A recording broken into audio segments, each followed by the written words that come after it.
दिवाली आ रही है ना फ्रेंड्स, तो भगवान जी की मूर्ति है, घर में आपके सोफ़ा वगैरह है, मालाएं हैं पुरानी जो हम निकाल करके फिर से हम साफ़ करते हैं, स्विच बोर्ड वगैरह हैं। इन सब की साफ़ सफाई कैसे करनी है ये बताऊंगी। आज हम रेसिपी नहीं बनाएंगे। तो नमस्कार, नीतीश कुकिंग में आपका स्वागत है।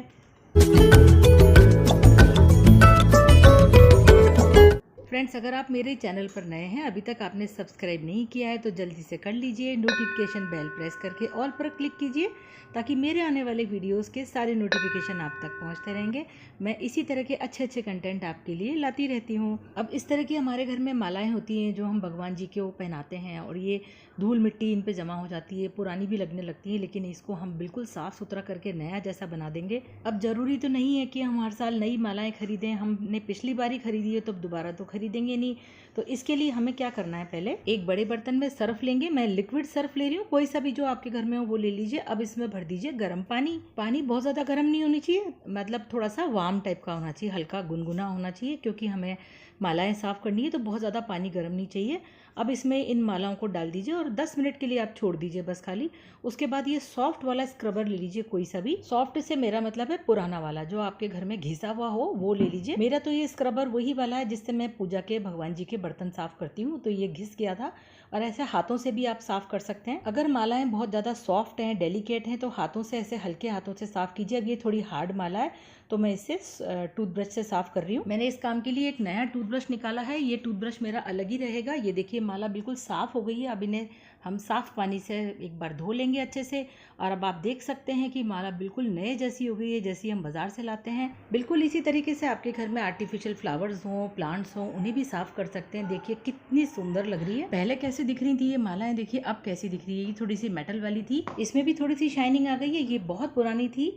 अब देखिए कुछ घरों में हमारे जो है छलनियाँ होती हैं, इसमें अक्सर ऐसा होता है चाय पत्ती फंस जाती है, साइड में भी चाय के दाग हो जाते हैं जो साफ नहीं होते हैं। इनको साफ करने में बहुत टाइम लगता है। मैं आपको एक ट्रिक बताती हूँ। आपको क्या करना है, पहले गैस जला करके थोड़ा सा फ्लेम पर इसको इस तरह से जला लीजिए। इसके 2 लेयर जो होती हैं जाली की, उनमें चाय पत्ती फंस जाती है। तो देखिए फ्लेम पर इनको हम थोड़ा सा जला लेंगे ना, तो अंदर की जो चाय पत्ती है वो बिल्कुल ड्राई हो जाएगी, जल जाएगी और फटाफट से सूख करके झड़ जाएगी। वरना इनको साफ करना बहुत मुश्किल होता है। अब देखिए ये खरल वाला जो मूसल होती है ना, हल्की वाली, बस इससे मैंने हल्का सा इसको ऐसे कर दिया है, टैप कर दिया है, और ये सारी पत्ती झड़ करके बाहर निकल जाएगी। देखिए आपको दिख भी रहा होगा, ये देखिए कितनी बारीक बारीक चूरा होकर के निकल गई है। मैं हमेशा चाय छलनी इसी तरह से साफ करती हूँ। ये देखिए इकट्ठा करके दिखाती हूँ आपको। ये देखिए कितनी बारीक चाय पत्ती थी, वरना ये 2 लेयर के बीच में इतनी फंसी रहती है, इसको निकालना बहुत मुश्किल होता है। अब हम क्या करेंगे, ये लिक्विड जो डिटर्जेंट होता है हमारे घर में बर्तन साफ करने का, वो ले लीजिए। साथ ही इसमें मिला दीजिए टूथपेस्ट, कोई सी भी, कोलगेट हो।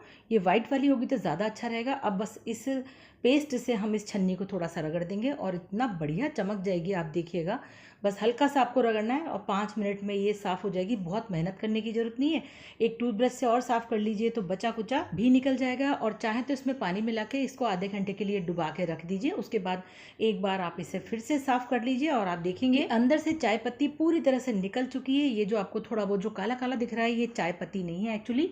ये जो हमने छन्नी को थोड़ा गैस पर गर्म किया था, उसकी वजह से जाली का कलर थोड़ा सा डार्क हो गया है। ये देखिए कितनी चमक गई है। मैं आपको बिल्कुल भी नई छलनी नहीं दिखा रही हूँ। अब इतनी पुरानी छलनी है तो नई जैसी तो दिखेगी नहीं। ये वही छलनी है जो मैंने साफ़ की है। अब देखिए भगवान जी की ये मार्बल की मूर्ति है, जो इस पर डस्ट वगैरह जम जाती है, चिकनाई वगैरह भी लग जाती है। हम दीपक जलाते हैं, धूप बत्ती जला लेते हैं, उसकी वजह से मूर्तियाँ गंदी हो जाती है। जो पेस्ट मैंने पहले बनाया था वही ले रही हूँ, और ये नया टूथब्रश मैंने लिया है इसके लिए, और सॉफ्ट वाला टूथब्रश लिया है। बस अब इस पेस्ट को मैं लगाऊंगी मूर्ति के ऊपर और आप देखिएगा ये मूर्ति बिल्कुल चमक जाएगी, बिल्कुल अच्छे से। यहाँ पे हम कोई और दूसरी चीज़ें यूज़ नहीं करेंगे क्योंकि मार्बल ख़राब हो सकता है मूर्ति का। और सॉफ्ट टूथब्रश लेना इसलिए क्योंकि ये पेंट वगैरह नहीं उतरना चाहिए जो मूर्ति के ऊपर।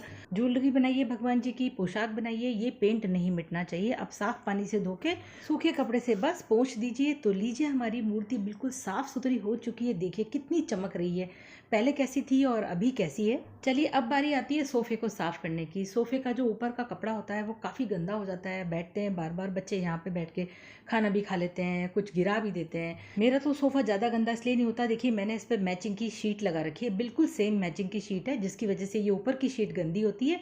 तो मैं क्या करती हूँ कि कुशन्स हटा के इस शीट को हटा लेती हूँ और इसको धो करके साफ़ करके फिर से बिछा देती हूँ।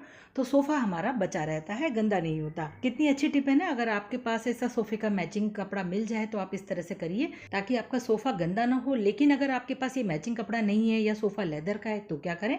तो चलिए अब मैं बताती हूँ आपको। एक बड़े टब में या किसी बर्तन में वार्म वाटर ले लीजिए और इसमें आपको मिलाना है मीठा सोडा, यानी खाने वाला सोडा जो होता है, इसे हम बेकिंग सोडा भी बोलते हैं। अब इसमें डाल दीजिए डिटॉल का लिक्विड सोप, आपके पास सिंपल कोई सा भी सोप हो वो डाल दीजिए।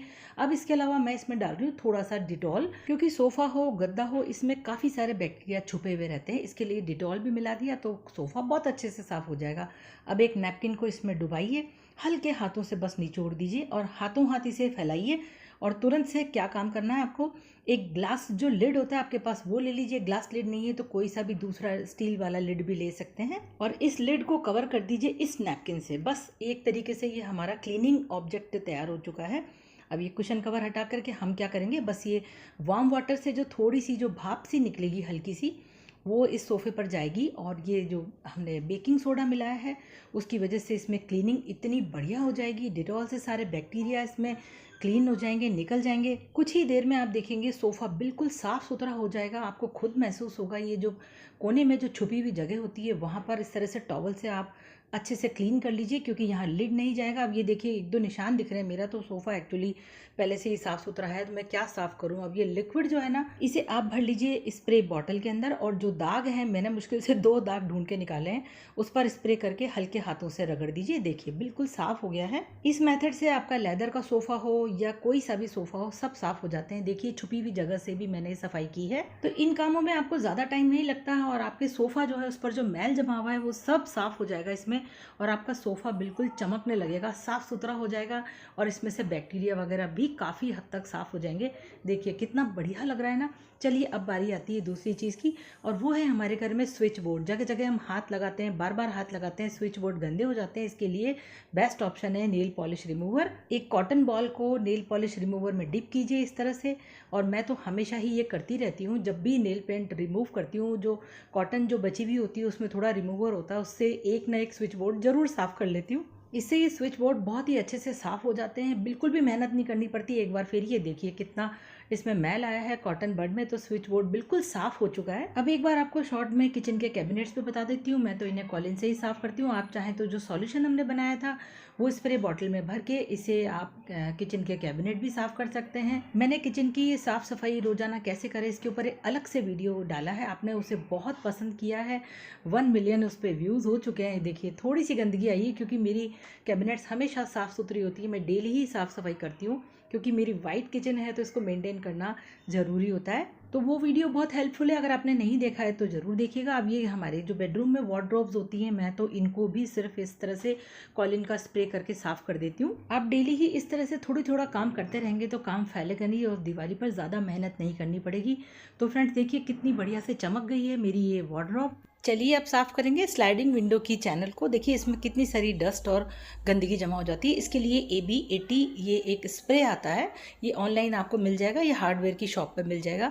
ये स्प्रे आप इसमें थोड़े से कर दीजिए, जंग के निशान हो या जिद्दी दाग जो होते हैं ना वो सब गल जाएंगे और साफ़ हो जाएंगे। इस तरह का स्कॉच ब्राइट लीजिए जो चैनल के अंदर अच्छे से फिक्स हो जाता है और इस तरह से इसे आप क्लीन कर सकते हैं। रगड़ने के बाद गीले कपड़े या टिश्यू पेपर से इसे साफ़ कर दीजिए, ये बिल्कुल क्लीन हो जाएगी।